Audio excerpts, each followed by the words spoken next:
नमस्कार. आज दिनांक 3/8/2021. आज आपण EVS लेसन नंबर 3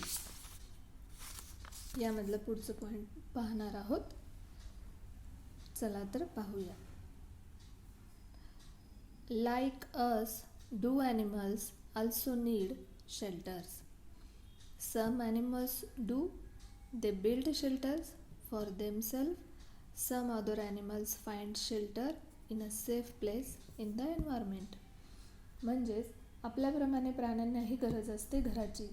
काही प्राणी आपली घरटी स्वतः तयार करतात.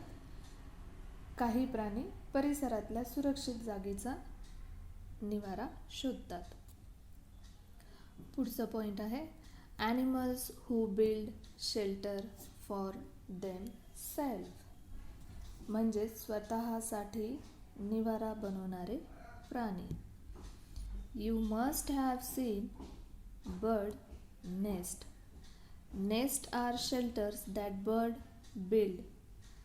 Birds are afraid of animals that eat eggs, so they need a safe place to lie their eggs. तुम्हाला इथे या पिक्चरांमध्ये दाखवलेले आहे की काही प्राणी स्वतःचे निवारा तयार करतात. त्यामध्ये एक आहे घरटे. कशासाठी ते आपली घरटी बनवतात की दुसऱ्या प्राण्यांपासून आपल्या त्या घरट्यांचे संरक्षण व्हावे. पक्ष्यांनाही भीती असते की अंडी खाणारे अनेक प्राण्यांची त्यांना भीती असते की अंडी खाणारे प्राणी जे आहे त्यांच्यापासून त्यांना संरक्षण करण्यासाठी. Baby birds come out of the eggs. There are animals that eat these youngs birds. The young birds are too weak to defend themselves. The nest keep the young one safe. That is why birds build nest. They use things like grass, straw and twigs to build nest. They may even use cotton, wool and pieces of thread and string. These make the nest soft and warm inside. But the nest of all birds are not alike. म्हणजेच अंड्यातून पिल्ले बाहेर येतात. पिल्ले खाणारे प्राणीही असतात. स्वतःचे रक्षण करण्याइतकी ताकद त्या पिल्लांमध्ये नसते. घरट्यांमुळे पिल्लांचेही रक्षण होते म्हणून पक्षी घरटी बांधतात. बरं, ही घरटी बांधण्यासाठी ते कुठल्या वस्तूंचा उपयोग करतात तर काही पक्षी गवत, काड्या यांचा उपयोग करतात. काही पक्षी कापूस, दोरी किंवा सुतळीचे तुकडे यांचा उपयोग करतात. कारण की ते घरटे आतून मऊ आणि उबदार पाहिजे. म्हणजे ती पिल्लांना काही त्रास न झाला पाहिजे. आणि सगळ्याच पक्ष्यांची घरटी एकसारखी नसतात, वेगवेगळीही असतात. Birds choose convenient place to build nest. Look at the weaver birds. It choose a thorny tree which has some branches hanging over water. It builds its nest on the highest of these branches. Animals that eat eggs find it difficult to reach this nest. आता वरचे पक्ष्यांनी सांगितलेले आहे की आपण पाहिलेलं आहे की त्या पक्ष्यांनी कसे वापरलेले आहे की कापूस, सुतळीचे दोरे, गवत किंवा काड्या.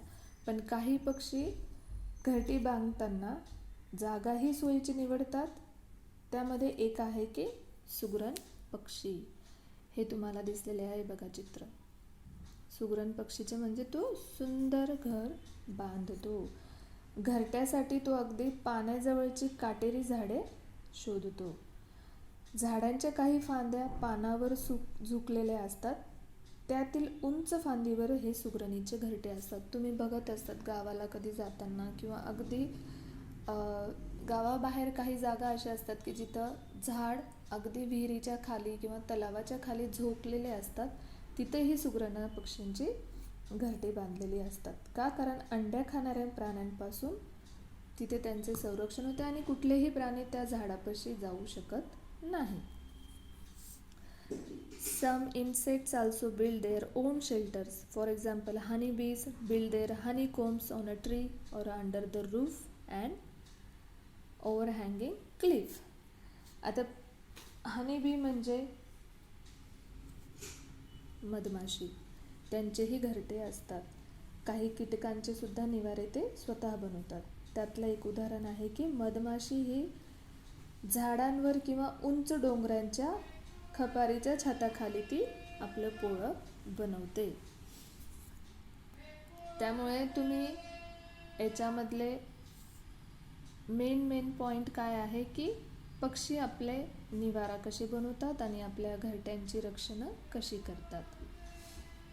तुम्हाला यातले कठीण शब्द लिहून वहीमध्ये पाठ करायचे आहे. पाठ झाले की न बघता तुम्ही लिहून बघायचे यामधले कठीण शब्द.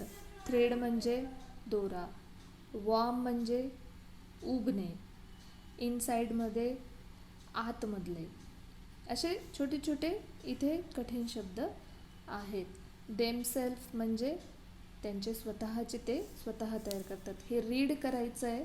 रीड करताना उच्चारण जोरजोरात तुम्ही करायचं आहे. पुढील भाग आपण पुढच्या तासाला पाहणार आहोत आणि आज मी तुम्हाला लेसन नंबर 2 याचे प्रश्नांची उत्तरं देणार आहे. ते आपल्या वहीमध्ये लिहून घ्यायचे आहे. धन्यवाद.